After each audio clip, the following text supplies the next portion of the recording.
Tumaini langu ni kwamba Mungu kwa njia ya neno lake amekuhamasisha kuhusu ya kupasayo maishani, hasa katika vita vyako dhidi ya adui aliye ndani yako, naye ni mwili.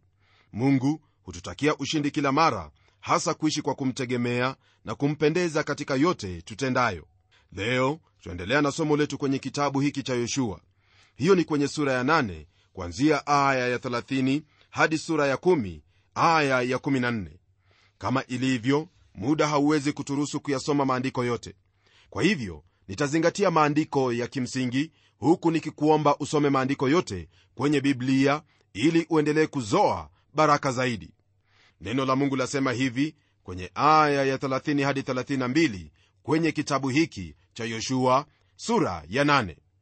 Ndipo Yoshua alijenga madhabahu kwa Bwana Mungu wa Israeli katika mlima Ebali, kama Musa mtumishi wa Bwana alivyowaamuru wana wa Israeli, kama ilivyoandikwa katika kitabu cha Torati ya Musa, madhabahu ya mawe yasiyochongwa, ambayo mtu hakutumia juu yake chombo cha chuma, nao wakatoa juu yake sadaka ya kuteketezwa kwa Bwana na kuchinja sadaka za amani. Akaandika huko juu ya mawe hayo nakala ya Torati ya Musa aliyoiandika mbele ya wana wa Israeli. Baada ya ushindi dhidi ya Ai, neno la Mungu latujulisha kwamba Yoshua alifanya madhabahu kwa Bwana Mungu wa Israeli. Kisha wana wa Israeli walifanya hilo alilowaagiza Musa mtumishi wa Mungu. Yoshua alisoma baraka na laana kutoka kwenye kitabu cha Torati ya Musa. Hilo walipata kwenye sura ya 11 aya ya 26 hadi 32. Kwa kumalizia sura hii, neno la Mungu lasema hivi kwenye aya ya 33 hadi 35: na Israeli wote na wazee wao na maakida yao na makadhi yao wakasimama upande huu wa sanduku na upande huu mbele ya makuhani Walawi waliolichukua sanduku la agano la Bwana, huyo aliyekuwa mgeni pamoja na huyo mzalia, nusu yao mbele ya mlima Gerizimu na nusu yao mbele ya mlima Ebali, kama Musa mtumishi wa Bwana alivyoamuru, ili wawabariki watu wa Israeli kwanza. Na baadaye alisoma maneno yote ya Torati, baraka na laana, sawasawa na maneno yote yaliyoandikwa katika kitabu cha Torati. Hapakuwa na hata neno moja katika hayo aliyoamuru Musa ambalo Yoshua hakulisoma mbele ya kusanyiko lote la Israeli na mbele ya wanawake na watoto na wageni waliokaa nao. Maandiko haya yatuambia kwamba watu wale walisoma sheria ile yote, si sehemu tu. Hii ndiyo sheria ya nchi, nayo Israeli walihitaji kukumbushwa masharti ya agano la Mungu nao katika yote yaliyokuwa mbele yao. Mtoto wa Mungu, wahitaji kulisoma neno la Mungu ili ukumbuke yote aliyokunenea Mungu, nawe utende kusudi ustawi katika yote. Tunapogeukia sura ya 9, msikilizaji, kile tunachokutana nacho ni agano ya Yoshua na Wagibioni. Yoshua alipoanza kushambulia nchi ile na kuitamalaki kama vile Mungu alivyomwambia, alikutana na adui watatu. Nami naamini kwamba wawakumbuka. Hao ni Yeriko, Ai na hawa Wagibioni. Adui hao waliokumbana na Yoshua waakilisha adui za Mkristo leo hii. Yeriko yaakilisha ulimwengu, Ai yaakilisha mwili, nao Wagibioni wamwakilisha Ibilisi. Mbinu ya Yoshua ilikuwa kuuteka ule mji wa Yeriko uliokuwa katikati ya nchi hiyo, kisha kufuatia Ai iliyokuwa kaskazini mashariki mwa Yeriko. Kusini kulikuwepo huo muungano wa Wagibioni. Wazo lao haikuwa kufanya vita, bali kupatana na wana wa Israeli. Neno la Mungu, ndugu msikilizaji, latuambia hivi kwenye aya ya 1 hadi aya ya 9: kisha ikawa hapo wafalme wote waliokaa ng'ambo ya pili ya Yordani, hapo penye nchi ya vilima, na katika Shefela, na katika upande wa pwani yote ya bahari kubwa, kuikabili Lebanoni, yani huyo Muhiti na Muamori na Mkanani na Mperezi na Mhivi na Myebusi, waliposikia habari ya mambo hayo, ndipo walipojikutanisha pamoja wenyewe kwa wenyewe ili kupigana na Yoshua na hao Israeli kwa nia moja. Lakini wenyeji wa Gibeoni waliposikia habari ya hayo yote ya Yoshua aliyokuwa amewatendea watu wa Yeriko na wa Ai, nao wakatenda kwa hila. Nao wakaenda na kujifanyia kama ndio wajumbe, wakaenda na magunia makuukuu juu ya punda zao, na viriba vya mvinyo vilivyokuwa vikukuu vilivyoraruka na kutiwa viraka, na viatu vilivyotoboka na kushonashonwa katika miguu yao, na mavao makukuu waliokuwa wanavaa. Tena mkate wote wa chakula chao ulikuwa umekauka na kuingia koga. Nao wakamwendea Yoshua hata Maragoni huko Gilgali, nao wakamwambia yeye na watu wa Israeli, sisi tumetoka nchi ya mbali sana, basi kwa hiyo fanyeni agano pamoja nasi. Basi watu wa Israeli wakawaambia hao wa hivi, labda mwakaa kati yetu, nasi tutawezaje kufanya agano nanyi? Nao wakamwambia Yoshua, sisi tu watumishi wako. Yoshua akawauliza, ninyi ni nani? Nanyi mwatoka wapi? Nao wakawaambia, sisi watumishi wako twatoka nchi iliyo mbali sana, kwa sababu ya jina la Bwana Mungu wako, kwa kuwa sisi tumesikia sifa zake na habari ya hayo yote aliyowafanyia huko Misri. Watu hawa, kama vile twaona msikilizaji, walitumia hila kumdanganya Yoshua. Walijifanya kuwa wametoka mbali sana, ilhali waliishi maili chache sana kutoka Yerusalemu. Walimwambia Yoshua kuwa walitaka kumwabudu Mungu wa kweli, Mungu aliye hai. Ili kumshawishi Yoshua, walimwonyesha magunia yao na mikate yao iliyojaa koga, viatu vilivyoshonwa na kadhalika. Mungu alikuwa amewaagiza Waisraeli kuwaangamiza watu wale kabisa, wasipatane nao kwa lolote. Ijapokuwa Yoshua alitaka kumtii Mungu katika kila jambo, alidanganywa kwa hila kupatana na wale wa Gibeoni na kufanya agano la amani nao. Waisraeli hawakutafuta kujua Mungu asema nini kwa habari ya Wagibeoni na mapatano waliotaka kufanya nao. Kumbuka hili kwamba Yeriko yaakilisha ulimwengu.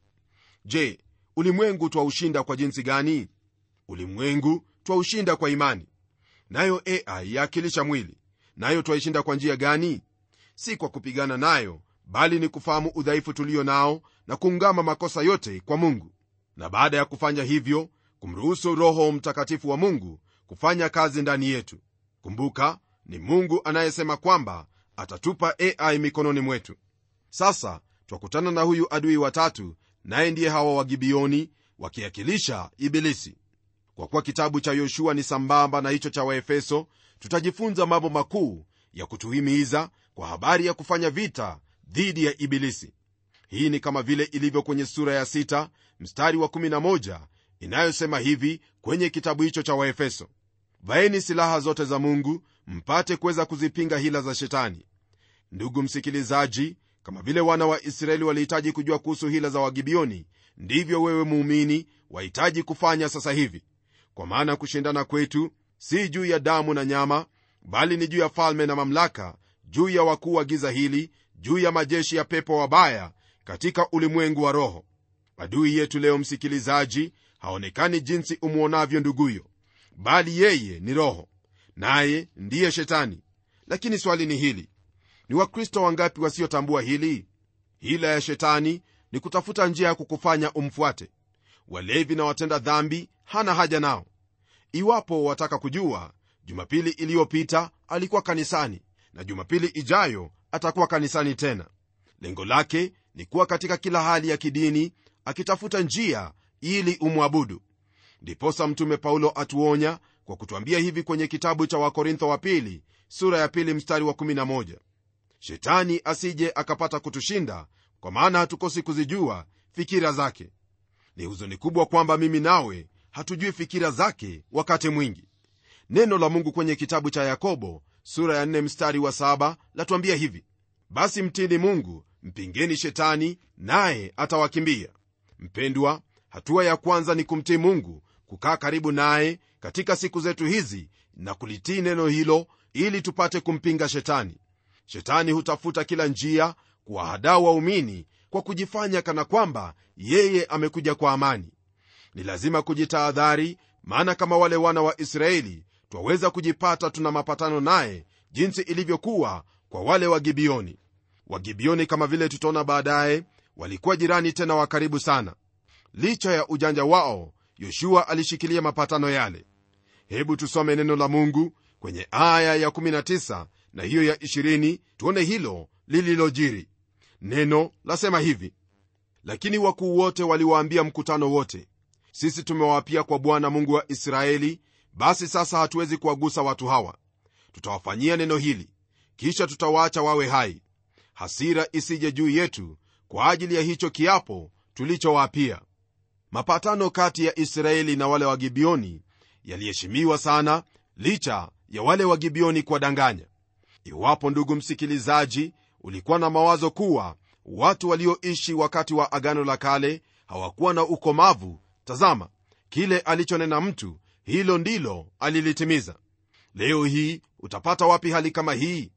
Leo hii watu waamini makaratasi na sahihi iliyowekwa pale kuliko neno linalotoka kwenye kinywa cha mtu awaye yote. Hili halifai kuwa kwa jinsi hiyo, ndugu msikilizaji, hasa kwako uliye mtoto wa Mungu. Ni lazima ndiyo yako iwe ndiyo na la yako iwe la. Nalo hilo ndilo tuliliona katika maisha ya Bwana wetu Yesu Kristo, na ndilo lahitajika kuwa maishani mwetu. Ni lazima ushuhuda uwepo kwamba unaposema la, una maana ya la, na iwapo wasema ndiyo, una maana ya ndiyo. Hebu tuendelee tuone neno la Mungu latuambia nini kwenye aya ya 21 na 27. Sikiliza kwa umakini. Wakuu waliwaambia, wacheni wawe hai. Basi wakawa wenye kupasua kuni na wenye kuteka maji kwa ajili ya mkutano wote, vilevile kama hao wakuu walivyowaambia. Siku hiyo hiyo Yoshua akawafanya kuwa ni wenye kupasua kuni na wenye kuteka maji kwa ajili ya mkutano na kwa ajili ya madhabahu ya Bwana, hata siku hii ya leo, katika mahali hapo atakapopachagua. Baada ya kuona hayo, ndugu msikilizaji, yani kile ambacho watu wale waliamua kufanya kwa ajili ya hao wa Gibeoni, twageukia sura ya 10.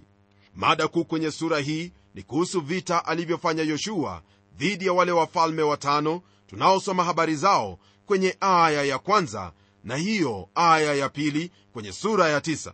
Hao wafalme walikuwa Waamori. Katika shughuli hiyo alimalizia vita vyake kule Makeda, Lakishi, Libna, Egloni, Hebroni na Debiri. Sura hii ina habari ya siku ndefu ya Yoshua pia. Hii ni kwa habari ya jua kusimama. Najua kwamba jambo hili huzua maswali, hasa kwa wasioamini na hata baadhi ya watoto wa Mungu. Kuna mawazo kadha wa kadha kuhusu siku hiyo ndefu ya Yoshua. Kuna wale wanaosema kuwa haina haja kuzungumzia swali hili, na kuna wale wanaoona kuwa maneno yaliyoko hapa ni ya kishairi tu. Kwa kuwa na tafasiri kama hiyo, basi lile la miujiza huondolewa. Wao hushikilia hilo lililoko kwenye sura ya 5 mstari wa 20 kwenye kitabu cha Waamuzi, kwa habari ya yule aitwaye Sisera, ambaye neno la Mungu lasema kwamba nyota zilipigana dhidi yake. Licha ya hiyo, lile tusilopewa maelezo zaidi, ndugu msikilizaji, hasa kwenye maandiko, hatuwezi kufanya lolote zaidi ili tupate kulielewa. Ndiposa unaposoma kwenye kitabu cha Kumbukumbu la Torati sura ya 29 mstari wake wa 29, neno la Mungu latuambia kwamba yote yaliyofunuliwa kwetu ni yetu na watoto wetu baada yetu, kusudi tutende hayo ambayo Mungu atuhitaji kuyatenda, na yale yasiyofunuliwa ni siri yake Mungu. Ndugu yangu, hivyo ndivyo wafaa kuyatazama maandiko ambayo yapo, lakini hatuna maelezo kuyahusu. Kuna wale wanaotaja hilo lililotendeka kuwa la kimiujiza, sawa na walisomalo kwenye aya ya 13. Kisha kuna hao wanaoshikilia kwamba Mungu alisimamisha sayari yote wakati huo na kufanya siku ya Yoshua kuwa yenye masaa 23 na dakika 20. Kisha dakika 40 zingine zapatikana kwenye kitabu cha Wafalme wa Pili sura ya 20 mstari wa 8 hadi 11, ambapo jua lilirudi nyuma nyuzi 10 kama ishara kwa Hezekia kwamba ameongezewa muda wa kuishi kwake. Fahamu msikilizaji kwamba yote yatakayotendeka katika sura hii msingi wake katika mapatano ya Yoshua na hao wa Gibeoni. Kweli ndiyo hii kwamba hakupaswa kufanya mapatano hayo, ila kwa kuwa alijifunga kwa neno lake aliwajibika kuwasaidia watu wale. Neno la Mungu lafungua sura hii ya 10 kwa maneno yafuatayo kwenye aya ya 1 hadi hiyo ya 4. Basi ikawa hapo Adoni Sedeki mfalme wa Yerusalemu aliposikia jinsi Yoshua alivyoushika mji wa Ai na kuuharibu kabisa, kama alivyofanyia mji wa Yeriko na mfalme wake, akaufanya vivyo Ai na mfalme wake, na jinsi wenyeji waliokaa Gibeoni walivyofanya amani na Israeli, na ya kwamba walikuwa kati yao, ndipo wakacha mno, kwa sababu Gibeoni ulikuwa ni mji mkubwa kama ilivyo miji ya kifalme mojawapo tena kwa sababu ulikuwa ni mji mkubwa kupita Ai, tena watu wake wote walikuwa ni mashujaa. Basi kwa hiyo Adonisedeki mfalme wa Yerusalemu akatuma ujumbe kwa Hohamu mfalme wa Hebroni, na kwa Piramu mfalme wa Ermuthi, na kwa Yafia mfalme wa Lakishi, na kwa Debiri mfalme wa Egloni, akawaambia, haya, kweni mje kwangu mnisaidie tuupige Gibeoni, kwa sababu umefanya mapatano ya amani pamoja na Yoshua na wana wa Israeli. Ndugu msikilizaji, maandiko haya yajielezea moja kwa moja, yani wafalme wale waliposikia kwamba Gibeoni wamefanya mapatano ya amani na Israeli, walifanya mpango wa kuja juu yao ili wawapige na kuwaharibu. Kwenye aya ya 5 neno laendelea kutuambia hivi: ndipo hao wafalme watano wa Waamori, mfalme wa Yerusalemu na mfalme wa Hebroni na mfalme wa Yarmuthi na mfalme wa Lakishi na mfalme wa Egloni wakakutana pamoja. Kisha wakakwea wao na jeshi zao zote na kupanga marago yao kinyume cha Gibeoni na kuupiga vita. Hili ambalo twalisoma hapa ndilo lilitendeka baada ya Wagibeoni kuamua kufanya amani na Israeli. Lakini Wagibeoni walifanya nini?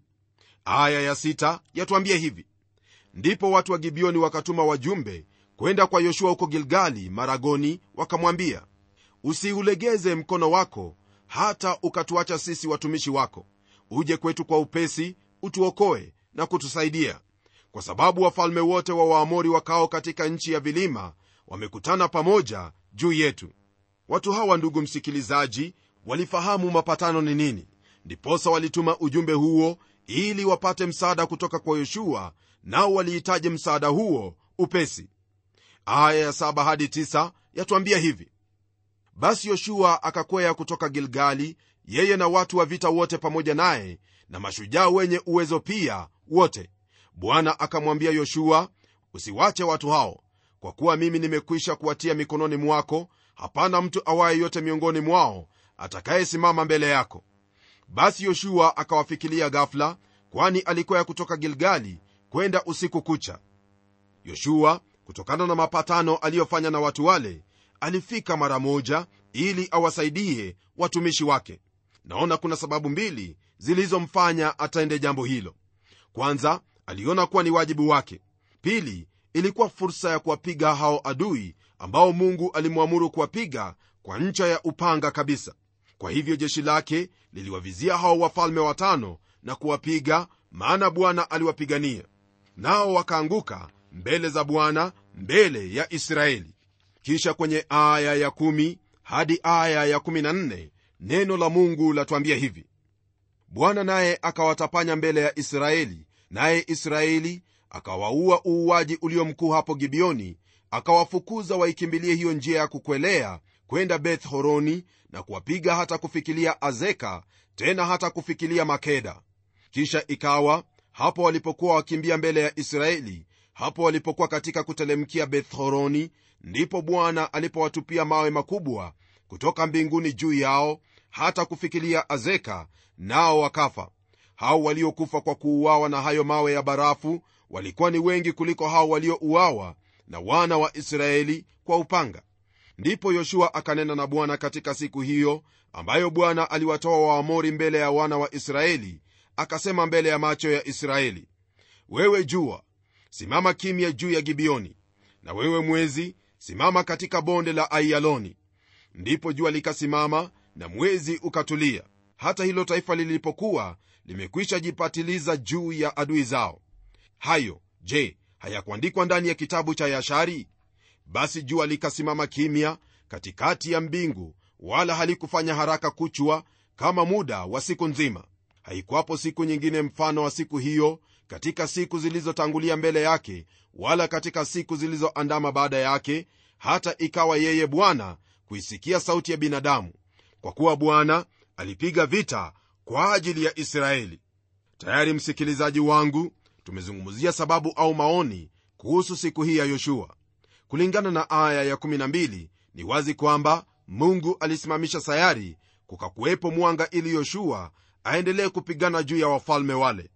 Mungu aliposimamisha jua, ilikuwa dhihirisho la hekima na uwezo wake na jinsi awezavyo kutenda mambo makuu kwa niaba ya wote wampendao, wale aliyowachagua. Naye alipomtuma mwana wake wa pekee, ilikuwa dhihirisho la pendo lake kwetu wanadamu, kwa maana mmeokolewa kwa neema, kwa njia ya imani, ambayo hiyo haikutokana na nafsi zenu, ni kipawa cha Mungu. Hayo ni maandiko yaliyoko kwenye kitabu cha Waefeso sura ya 2 mstari wake wa 8. Ndugu yangu, Mungu aweza kumtendea mja wake lolote aombalo, nalo ni la kumtukuza. Jifunze kutokana na hilo, nawe uishi kwa imani kwake, maana imani ni kuamini kwamba Mungu yupo, naye huwapa thawabu wote wamtafutao kwa bidii. Kwa kuwa pasipo imani haiwezekani kumpendeza Mungu. Kwa maana mtu amwendeaye Mungu lazima aamini kwamba yeye yuko, na kwamba huwapa thawabu wale wamtafutao. Naamini kwamba miongoni mwa hao wanaomtafuta Mungu, wewe ni mmoja wao. Hebu na tuombe. Mungu tena Baba wa Bwana wetu Yesu Kristo, twaja kwako wakati huu kwa shukrani na sifa kwa ajili ya neno hili tulilolipokea leo hii. Asante kwa kuwa tumejifunza mambo makuu, mambo yanayotupasa hasa kuishi kwa imani katika yote uliotunenea kwenye neno lako. Namwombea ndugu yangu msikilizaji, ya kuwa kutokana na mafundisho haya utamsaidia, utamuinua, utamwezesha aishi kwa imani katika hilo neno ambalo umemnenea kwenye neno lako katika Biblia. Asante kwa mengi utakayomtendea, ili jina lako litukuzwe na jina lako libarikiwe miongoni mwa hao wanaoishi karibu naye. Haya nayaomba nikijua kuwa ndiyo yatakayotendeka, kwa kuwa nimeyaomba katika jina la Yesu Kristo aliye Bwana na Mwokozi wetu. Amen. Mpendwa msikilizaji, naamini ya kwamba mafundisho haya yamebariki moyo wako, na ya kuwa katika lolote utendalo utachagua kuishi kwa imani kwake Mungu na kuendelea kulitii neno lake kama vile ilivyokuwa kwa Yoshua. Bwana akubariki unapolisoma neno hili, ili upate msingi wa kuomba kulingana na mapenzi yake Mungu. Tukutane kwenye kipindi kijacho kwa mibaraka zaidi. Hadi wakati huo, ni mimi mchungaji wako Geoffrey Wanjala Munialo, na neno litaendelea.